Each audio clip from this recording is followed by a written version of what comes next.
Kailangan na po i-adjust. Thank you so much po sa inyong lahat. Mamaya ulit. Ay nga pala, huwag nyo kalimutan, Kasado Tayo Vlog ha. Sa mga hindi pa po nakapag-follow, nakasubscribe, meron din po siyang Facebook page, Kasado Tayo Vlog. Yun na po sa kanyang YouTube channel, Kasado Tayo Vlog. Yo, hello mga kabayan, muli nagbabalik ang yung lingkod, Disney ang Cute Vlog. In for today's video, nandito pa rin po tayo sa Santa Maria, Laguna, kung saan sinamahan po sana ako ni Kasado na kumuha ng doc certificate dun po sa kanilang health center para po sa aking psoriasis.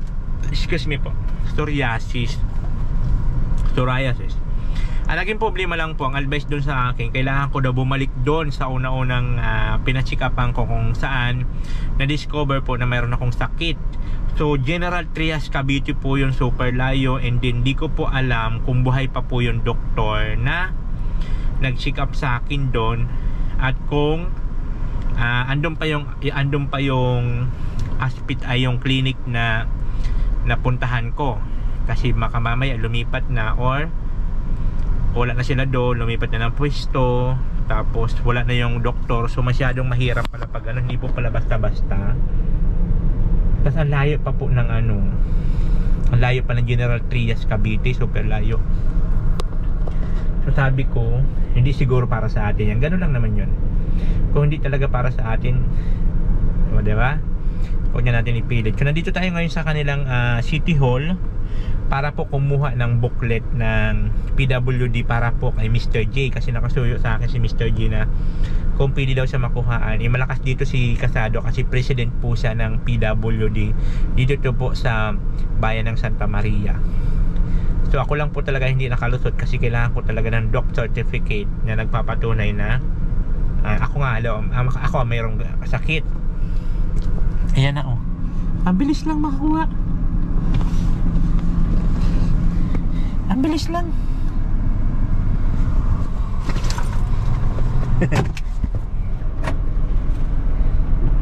Ang bilis lang. Ha? Ang bilis lang pala. Oh. Wala stick. Oh, Mr. J. Ay, ano na tayo? Dalawa, Asa namang pinipirma-pirmahan dyan?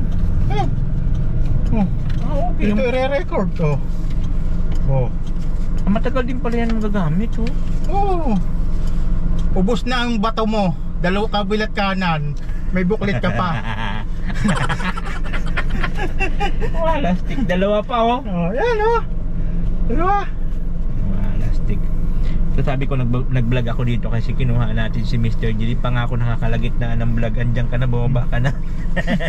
Mayroon na po agad siyang booklet. Kasi kailangan pala yun, pipirma-pirmahan ng mga tindira-tindira sa si Mr. G na lang po ang papakuhain ko ng mga gamot ko pag magkasama kami. Siya na lang ang papabilhin ko.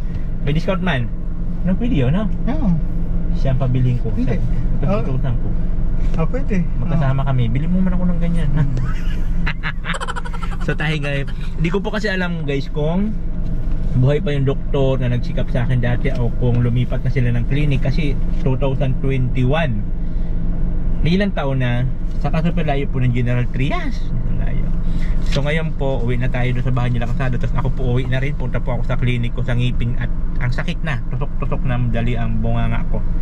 Kailangan na po i-adjust. Thank you so much po sa inyong lahat. Mamaya ulit.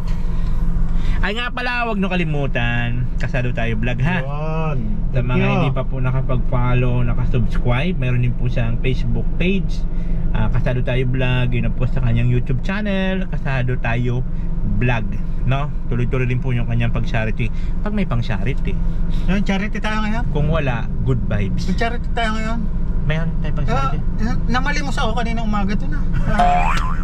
Tapos pang-charity ko. Wish it na ni mamalimos tayo pang-charity rin. Wish it. So ayan po, balik na po kami sa bahay nila Kasado para po ako makabiyahe na rin. So ayun na nga po guys, pauwi na po tayo. So, maraming salamat kay Kasado sa patuloy sa atin ng ilang araw. Nung wala pa po ako dun sa Cam Norte, hindi pa ako bumabalik. Doon po talagang tambayan ko kasi nag-charity kami. Siya, nung time na siya yung may sponsor, siya yung kumikita, siya yung lahat na gano'n sa akin, pang gasolina, Tapos pag sahod niya, bibigyan niya po ako ng pang-allowance. Mabait po si Kasado. Pagdating sa pera, hindi po yan madamot. So ngayon siyempre bawi naman tayo. Sabi ko nga, pag bumalik ulit ako dito, pag charity kami, ako naman ang sasagot sa pang charity, just in case po na mayroon tayong pang charity. Ganoon lang po kasimple. Kaya lang siyempre ngayon po, priority po muna natin ngayon ang bahay natin na matapos. Pero sa totoo lang mga kababayan, medyo may kalakihan talaga pag gano'n ng bahay. Sa kubo ko pa nga lang po, kubo, kuryente, grabe na po ang nagastos natin. So notice po, kailangan po talaga ng kubo para po makabitan ng kuryente.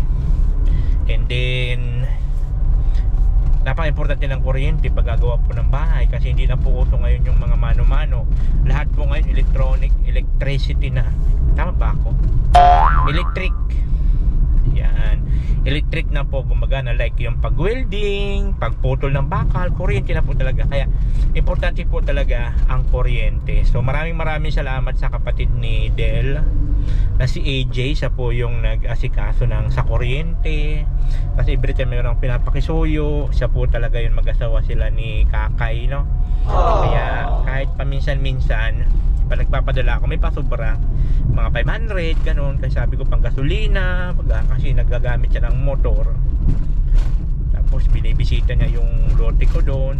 So medyo mayroong kagastusan po talaga ang paggawa. Sa kubo pa lang magkano po ang natin doon. Kaya hindi pa ako sigurado na makapagpasimula agad ng natin. Sabi ko by next month siguro pwede, kasi ipunin ko man yun. Yung sahod ko ngayong January sa katapusan, pwede na siguro yung pang umpisa. Bibili pa ng mga materyales. Ay Diyos ko, day, super stress ang lola mo. Pero ayoko po ma-stress. Kung hindi po kaya na matapos ang bahay hanggang sa sunod na pasukan, wala pa akong magagawa, diba? Kaysa naman po sa may stress ako kakaisip kung saan tayo kukuha ng pera. Yun po, So ngayon pauwi na po ako at dadaan muna ako sa clinic po ng ngipin para po ipaputol yung bakal na umuusli po, kasi na-move na po yung ngipin, kaya may umusli na bakal. Ang sakit, grabe. Alam po yun ng mga nagpapabraces dyan na pag nag-adjust, super sakit po. So kailangan naman po yan para po naman po sa ngipin ko, kasi nahirapan man po ako dati nung wala pa po akong brace, yung pag magsalita, kakain, kasi nakaganyan sa dati ganyan sa dati pero buti nga ngayon ganyan na siya ngayon so di nagaano siya yung lower bike natin. So ayan po, maraming salamat sa mga sumusuporta. At syempre Mr. J, nakuhaan ka na po ng PWD booklet ni Kasado. Ganyan kakalakas. So ang gagawin ko na lang, dahil sa hindi tayo nakakuha, ikaw na lang utos-utusan ko. Pag bibili tayo ng gamot, tama ka Mr. J, bili tayo gamot. May booklet ka naman wala ka nang mairarasor. May booklet, may PWD ka pa. And I thank you, babus. Kaba, halika at tumawa ka. Nathan Cute Vlog ang magpapasaya. Handa rin tumulong sa mga kapwa, pagtulong sa nangangailangan, di magsasawa. Nathan Cute Vlog ang hanapin.